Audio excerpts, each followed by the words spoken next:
welcome to Project Atrium, that is ONF's Open SDN distribution. First, I'd like to take some time to talk about the goals of Project Atrium. The very first goal is that there is actually a lot of open source software that is out there today, but no one's actually taking those open source pieces and putting them together into a vertically integrated stack. Project Atrium's intention is to do exactly that. So we will take a bunch of open source components and use OpenFlow 1.3 and make it work on hardware so that network operators, the end users, can go to one place and download a complete distribution to bring up their networks. We also want to work with multiple hardware vendors and allow the end user to select between different hardware vendors for the use case that they are interested in. And finally, we want to work hand in hand with operators on deployable use cases and give them confidence in SDN-based solutions. So today you get a lot of choices in SDN, and choice is a good thing. It leads to competition, it leads to innovation. But it can be also very daunting for end users to try and take these pieces together and put them. So what Project Atrium says is that we will do all the hard work. We will take these pieces, find the missing pieces, fill out the missing pieces, and create this vertically integrated stack so that you have only one place to go and get an open SDN distribution. So what is Atrium today? Today, it is simply a router. It should look and feel and behave like a regular router that uses eBGP to peer with neighboring routers and switch packets coming in on a VLAN to an outgoing VLAN. But we have done that using this vertically integrated stack that we see over here. You can get bare metal hardware from the Open Compute project, and then use an open API that has been exposed by Broadcom, for example, to go to an OpenFlow agent that will give full access to the tables within the hardware to program from outside using ONS, an application that we have written on it, and also Quagga that does the peering. So this vertically integrated stack together should be able to give you the look and feel of a regular router.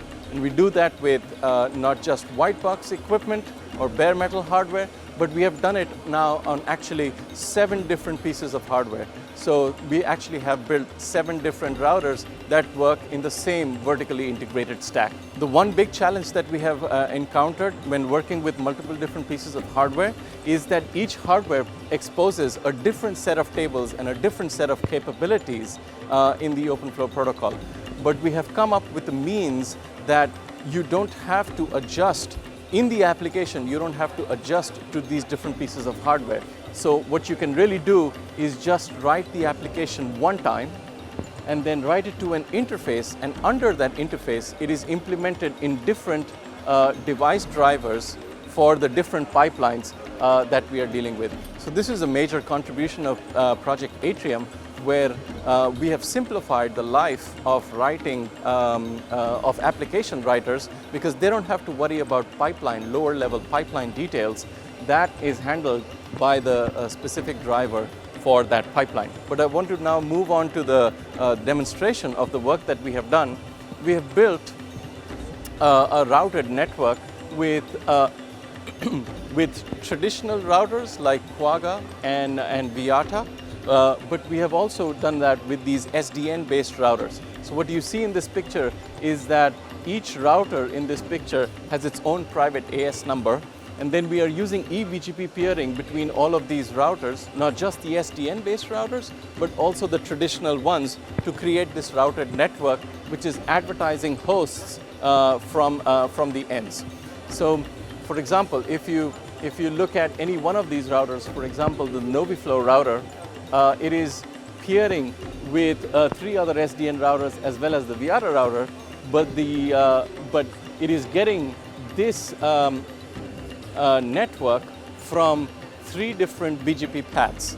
So in this screen, we can show you that the NoviFlow controller that is running BGP is getting that network, the 200 network that is right at the end over there, from these 3 different BGP paths. One is a 4 router path in the top, another 4 router path in the middle, and then a 3 router path that is in the bottom. And as you can see, BGP has selected the shortest AS path, which is the 3 router path. So we have an ongoing ping that is going from the 1.0 network to the 2.0 network that is selecting this path, which is the 3-router path. So basically what we have here are the BGP consoles for each of these routers, the SDN-based routers, and you can see different BGP level views of the network in each of these SDN-based routers. So we have done a pre-release deployment of this, a test deployment of this in Australia, where we had our routing stack working with another similar SDN routing stack, as well as traditional routers from Cisco and Juniper. And we did this peering across the Pacific from our router stack. The Atrium stack was in Australia, and the other one was in the ESNet. And we exchanged thousands of routes across the Pacific. And we look to continue engaging more operators. For example, Bell Canada has offered that they are willing to try out the Atrium stack in their LAD network, peering with their production network. So what's next? Just quickly wanted to tell you that we will work a little much harder to improve the stability and the quality of the code, and that's coming in the next release. Also, performance testing is very important. And we will also try and introduce new features like IGP. We already have BGP, but we want to add an IGP to it. And also special requests that come from operators. For example, one operator would like to do route filtering in the BGP implementation on the controller before the routes are actually pushed down to the hardware.